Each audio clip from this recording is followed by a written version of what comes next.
नमस्कार। सीईसी गुरुकुल व्याख्यानमाला, इसके अंतर्गत हम चर्चा कर रहे हैं आधुनिक हिंदी साहित्य और उस आधुनिक हिंदी साहित्य की मुख्य प्रवृत्तियों, रचनाकारों और उस युग के साहित्य की विविध विधाओं पर, उन विधाओं में प्रयुक्त की गई भाषा, उसके शिल्प, उसकी शैली आदि इन विषयों और आयामों पर। उसी श्रृंखला में आज हम चर्चा करेंगे भारतेंदु युगीन नाटक एवं नाटककार। हम भारतेंदु युग को आधुनिक हिंदी साहित्य का प्रथम युग मानते हैं। हिंदी साहित्य के इतिहास लेखन में, उस संपूर्ण इतिहास के विभाजन में भारतेंदु युग को आधुनिक हिंदी काल का, आधुनिक हिंदी साहित्य का प्रथम या प्रारंभिक युग घोषित किया गया है। भारतेंदु स्वयं अपने व्यक्तित्व, अपने कृतित्व, अपने प्रदेय के आधार पर एक युग का प्रतिनिधित्व करते हैं। और जब हम काव्य और उसकी विकास यात्रा की बात करें तब भी, और अन्य विधाओं में भी, जिनमें नाटक भी एक विधा है, और यदि केंद्र में रखकर हम उसे विभक्त करते हैं तो भारतेंदु से अधिक चर्चित महत्वपूर्ण नाटककार के रूप में महाकवि जयशंकर प्रसाद को, नाटककार जयशंकर प्रसाद को हम याद करते हैं। और जयशंकर प्रसाद को केंद्र में रखकर फिर नाटक की विकास यात्रा की चर्चा की जाती है।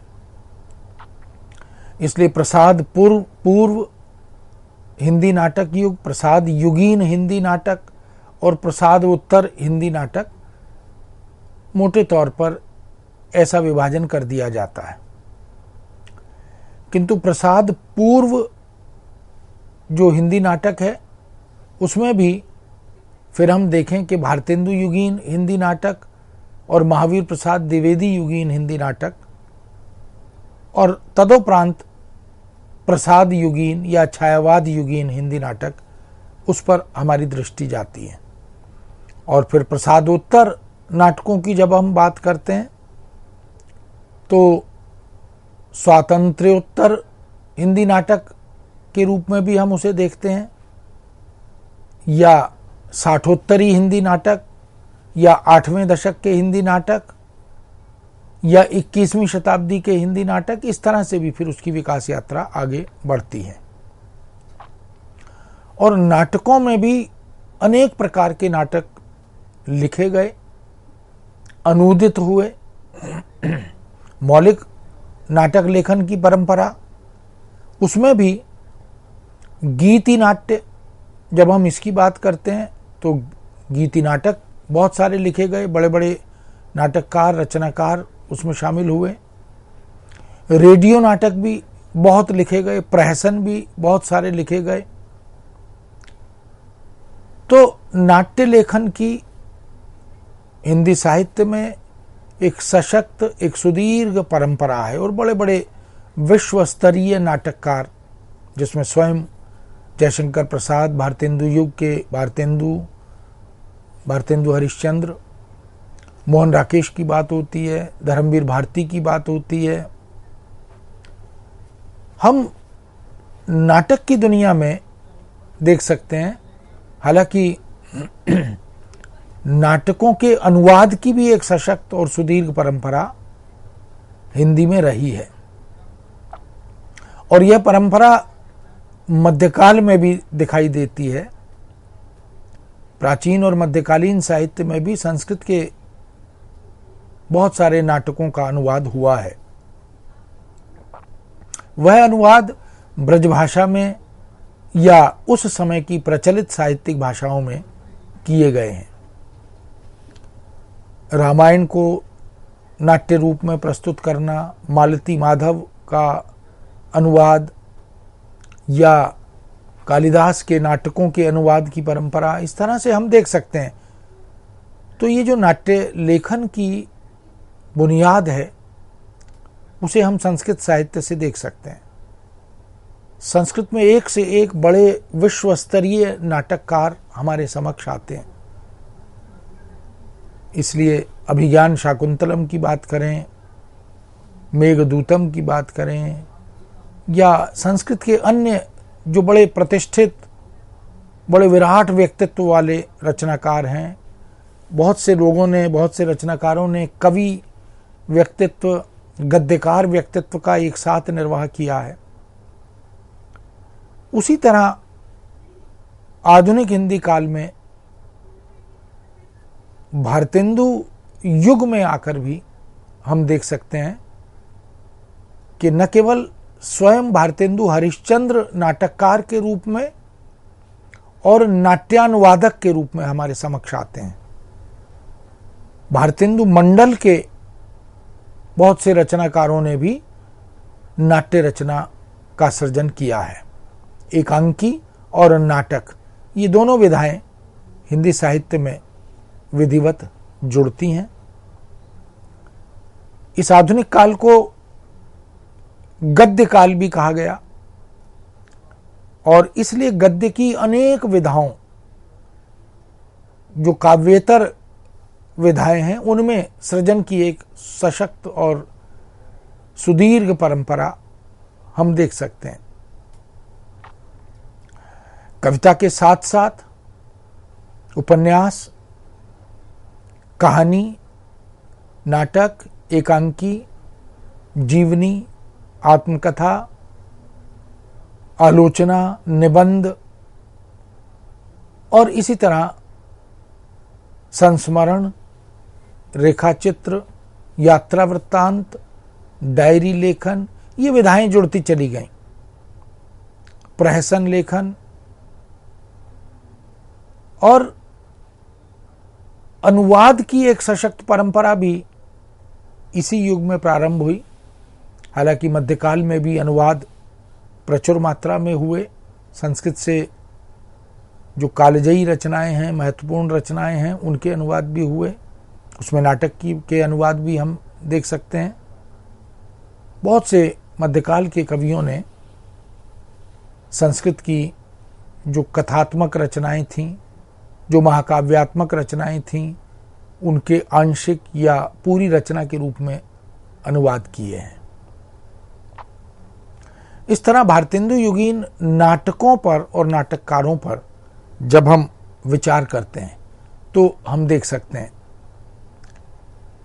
कि हिंदी के समग्र नाट्य साहित्य की जब हम बात करें तो उसका शुभारंभ आधुनिक युग से ही माना जाता है। यूं तो संस्कृत के आदि आचार्य भरत मुनि ने नाट्यशास्त्र नामक जो ग्रंथ लिखा था, उसमें नाटक को केंद्र में रखकर जो सैद्धांतिक विवेचना की थी, जो शास्त्रीय विवेचना की थी, उस समय नाटक और कविता में अंतर नहीं था। इसलिए वो साहित्य के स्वरूप को व्यक्त करने, विवेचित करने के लिए नाट्य शब्द का प्रयोग करते थे। इसलिए नाट्यशास्त्र जो है वो साहित्य के स्वरूप की बात करता है, हेतु और प्रयोजन की बात करता है, आत्मा की बात करता है। लेकिन नाटक के तत्व, नाटक की वस्तु योजना, नाटक की पात्र योजना, उस पर विस्तार से चर्चा भरत मुनि ने की है। तो सैद्धांतिक विवेचना का इतिहास भी हमारे सामने मौजूद है, उपलब्ध है। पाली प्राकृत अपभ्रंश में भी इस तरह की नाट्य लेखन की परंपरा हम देख सकते हैं। किंतु हिंदी साहित्य में नाटक विधा का स्वतंत्र रूप से अपनी अलग पहचान बनाते हुए आना, यह आधुनिक युग की ही देन है। संस्कृत और प्राकृत साहित्य से एक समृद्ध परंपरा नाट्य लेखन की यह हिंदी को प्राप्त हुई है। किंतु हिंदी नाटकों के उद्भव और विकास की जब हम बात करते हैं तो वह आधुनिक युग से ही हम उस पर विचार करते हैं। इस आधुनिक काल में नाट्य साहित्य जन सामान्य से, जन जन से जुड़ रहा था। प्रचार के लिए, जागृति के लिए, जन सामान्य को सामाजिक, सांस्कृतिक और राष्ट्रीय मुद्दों से अवगत कराने के लिए नाटक एक बहुत महत्वपूर्ण भूमिका निभा रहा था। इसलिए जन जन से जो रिश्ता, जो संबंध नाटक का बना और जन नाटकों का प्रचलन बहुत तीव्र गति से बढ़ता चला गया। उसमें रासलीला, रामलीला, नौटंकी आदि, इनकी सामाजिक और सांस्कृतिक भूमिका बड़ी महत्वपूर्ण हो गई। रामलीलाओं की सशक्त परंपरा राम कथा पर आधारित ग्रंथों से, रामायण या रामचरितमानस या केशव विरचित रामचंद्रिका, इस तरह की बहुत सी रचनाओं की कथा वस्तु को लेकर उसका मंचन करते हुए, उसकी नाट्य प्रस्तुति करते हुए अनेक तरह के मूल्यों की प्रतिष्ठा, सांस्कृतिक मान्यताओं के विस्तार आदि का कार्य इन रचनाओं से हुआ।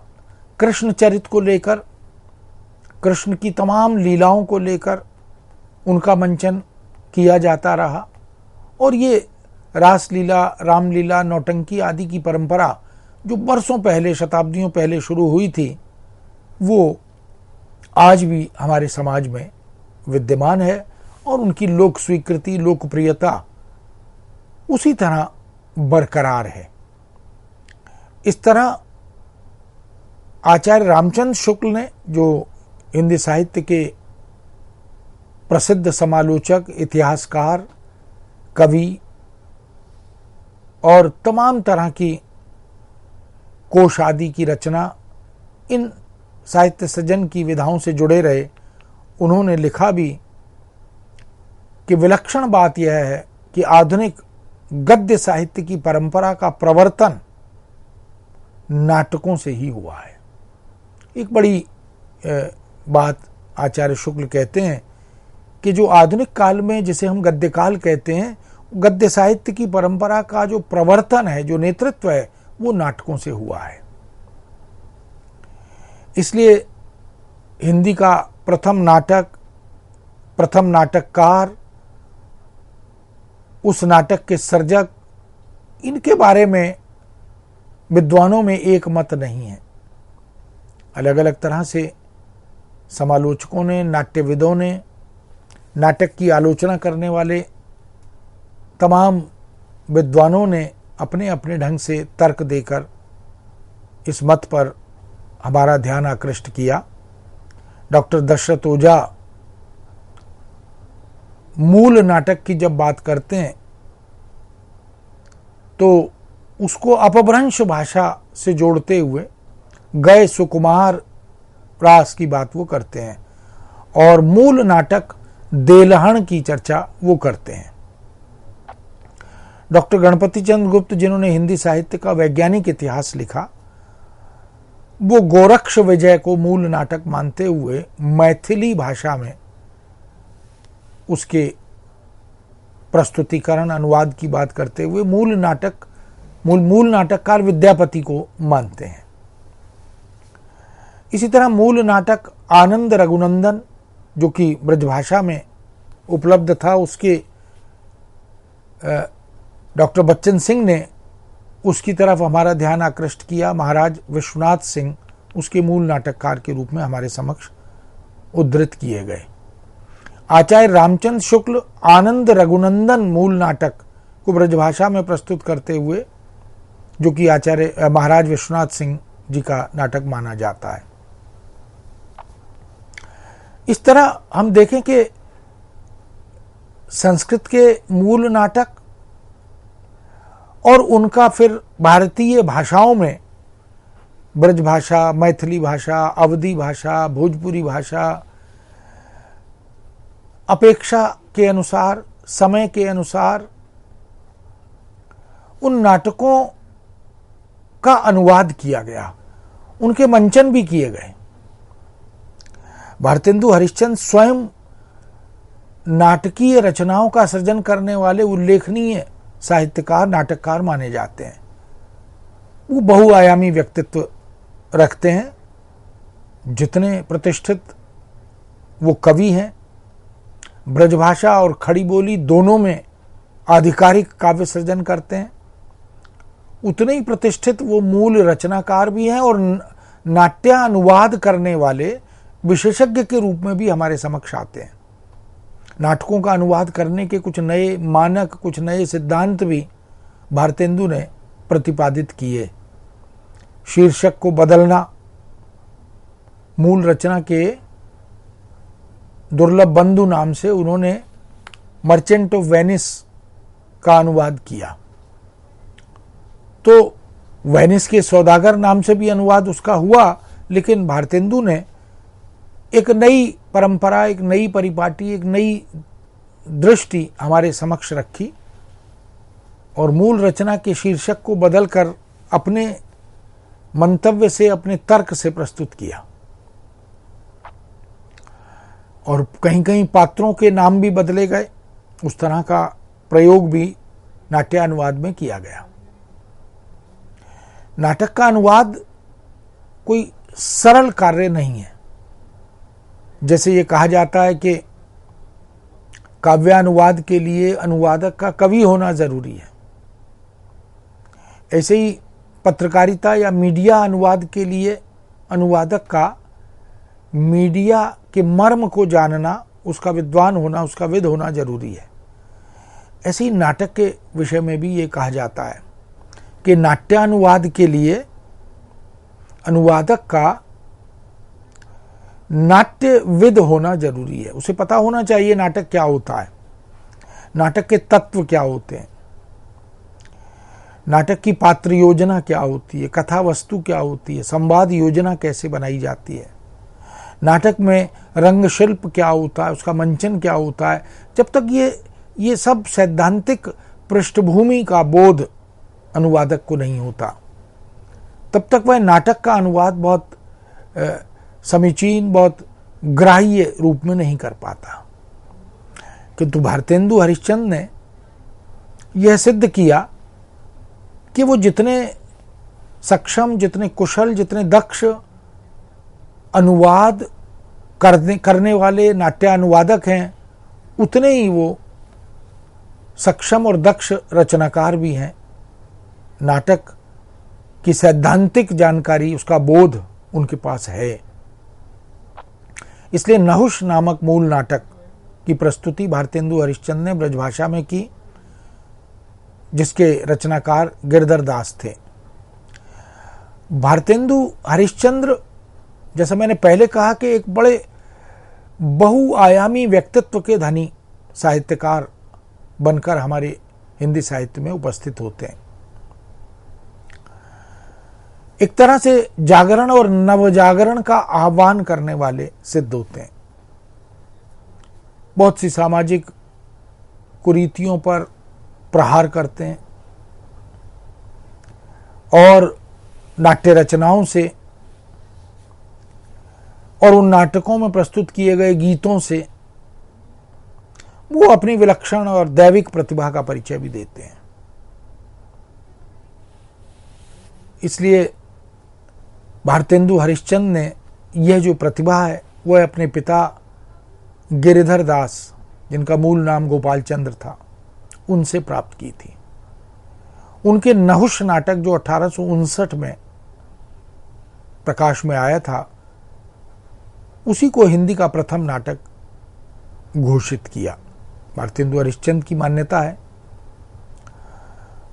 भारतेंदु जी ने हिंदी के दूसरे नाटक के रूप में राजा लक्ष्मण सिंह कृत शकुंतला नाटक, जो 1892 में पब्लिश हुआ, प्रकाशित हुआ, उसको मान्यता दी है। शकुंतला नाटक बहुत चर्चित नाटक रहा है। ब्रजभाषा में इस नाटक की प्रस्तुति ने नाट्य लेखकों का, नाटककारों का ध्यान आकृष्ट किया। इसलिए यह नाटक प्रारंभिक उल्लेखनीय नाटकों की दृष्टि से उच्च शिक्षा में पढ़ाया भी जाता है, उसकी शिक्षा भी दी जाती है। शकुंतला नाटक के मंचन भी किए गए। तो भारतेंदु हरिश्चंद्र का यह कथन वास्तव में उल्लेखनीय और महत्वपूर्ण था कि हिंदी के दूसरे नाटक के रूप में हम राजा लक्ष्मण सिंह कृत शकुंतला को देख सकते हैं। स्वयं भारतेंदु हरिश्चंद्र ने विद्या सुंदर नामक एक नाटक लिखा था, जिसको हिंदी का तीसरा नाटक घोषित किया गया। यह सन 1868 ईस्वी में लिखित विद्या सुंदर इस नाम से यह नाटक हमें मिलता है। भारतेंदु हरिश्चंद्र ने श्रीनिवास दास के तप्ता संवरण 1883 ईस्वी में प्रकाशित चौथे नाटक के रूप में इसका उल्लेख किया है। जैसा मैंने उल्लेख किया कि सप्त भारतेंदु का जो मंडल था, उस मंडल के सभी रचनाकारों को भारतेंदु प्रेरित कर रहे थे और गद्य की अनेक विधाओं को आत्मसात करते हुए, उसमें लेखन करते हुए, उसमें मौलिकता को प्रस्तुत करते हुए आगे बढ़ने की राह या मार्ग भी प्रशस्त कर रहे थे। इस तरह 17वीं 18वीं शताब्दी के लगभग बड़ी प्रचुर मात्रा में लिखे गए नाटक जो ब्रजभाषा में मूलतः रचित थे, उनमें प्राणचंद चौहान रचित रामायण महानाटक, विश्वनाथ सिंह कृत आनंद रघुनंदन नाटक उल्लेखनीय है। गुरु गोविंद सिंह ने भी चंडीचरित विचित्र नाटक के रूप में उसकी प्रस्तुति चंडीचरित की थी। वह भी ब्रजभाषा में लिखित गुरुमुखी लिपि में प्रस्तुत लेकिन नाट्य शैली में लिखी गई रचना थी। इस तरह ब्रजभाषा के उत्तर मध्यकाल के कवियों ने नाट्य लेखन में अपनी प्रतिभा का परिचय दिया है। इस दौर के यानी भारतेंदु युग के और उनसे पहले के जो उत्तर मध्यकाल के नाटकों पर संस्कृत नाट्य साहित्य का स्पष्ट प्रभाव दिखाई देता है। आचार्य सोमनाथ ने मालती माधव नाटक का संस्कृत से ब्रजभाषा में बहुत सुंदर अनुवाद किया है। इसी तरह जो पौराणिक साहित्य है, पुरा आख्यान है, उनका अनुवाद, उनकी नाट्य प्रस्तुति, यह भी हम देख सकते हैं। अधिकांश नाटक विषय वस्तु की दृष्टि से धार्मिक और पौराणिक कथा वस्तु को लेकर आगे बढ़ते हैं और यह एक बड़ी उपलब्धि है कि पूर्व भारतेंदु युग और भारतेंदु युग में जो नाट्य साहित्य लिखा गया या जो अनुदित रूप में हमारे समक्ष आया, उनमें संवादों की शैली अधिकतर पद्यात्मक रही है, कवितात्मक रही है। तो इस नाट्य साहित्य ने, इस नाट्यानुवाद की परंपरा ने एक नई विधा के मार्ग को विधिवत प्रशस्त किया। इन नाटकों की मूल प्रवृत्ति में श्रृंगार अधिकतर केंद्र में रहा है। 19वीं शताब्दी जो पारसी रंगमंच और पारसी थिएटर की दृष्टि से बड़ी उल्लेखनीय शताब्दी मानी जाती है,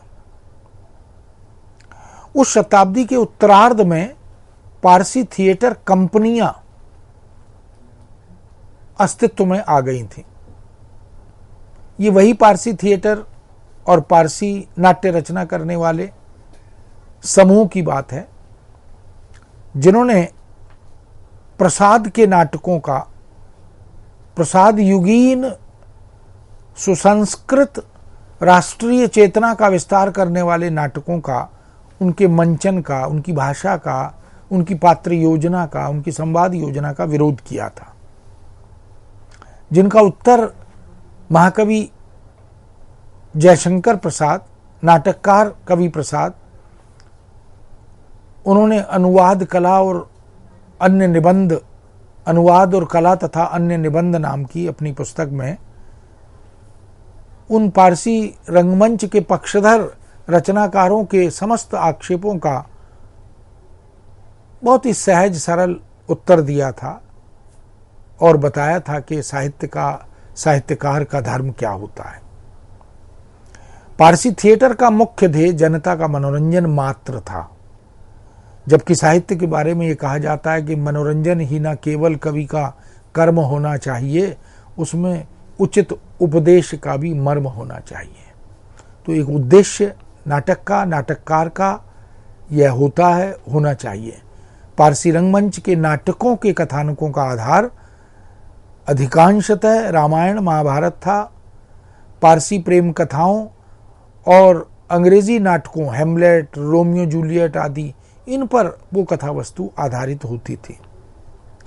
तो पारसी रंगमंच में फूहड़ नृत्य की प्रवृत्ति, स्थान स्थान पर गीत योजना, शेरो शायरी, गजल आदि, इनका समावेश मुख्य रूप से होता था और इसीलिए स्तर की दृष्टि से वो भारतेंदु युगीन, द्विवेदी युगीन, छायावाद युगीन या उसके बाद के नाटकों के सामने कहीं ठहरते नहीं थे। इसलिए हम देख सकते हैं कि भारतेंदु युग को जो नाट्य सृजन हुआ, भारतेंदु युग से पहले और भारतेंदु युग में, उसका स्तर, उसका स्वरूप, उसका उद्देश्य, उसकी भाषा, वो सब एक अलग तरह से हमारे समक्ष आई और उस पर जो फिर नाट्य लेखन की एक सशक्त आधारशिला खड़ी हुई, जिसको हम चंद्रगुप्त, स्कंदगुप्त, अजातशत्रु, ध्रुव स्वामिनी आदि इस तरह के नाटकों में और बाद के नाटकों में देख पाते हैं, वो इस बात की द्योतक बनी कि हिंदी नाटक का जो उद्भव है वह आधुनिक युग में जिस तरह होता है उसका विकास आगे चलकर कैसे होता है। तो इस विषय को यहाँ विराम देते हुए पुनः इस पर चर्चा करेंगे। आज्ञा दीजिए। नमस्कार।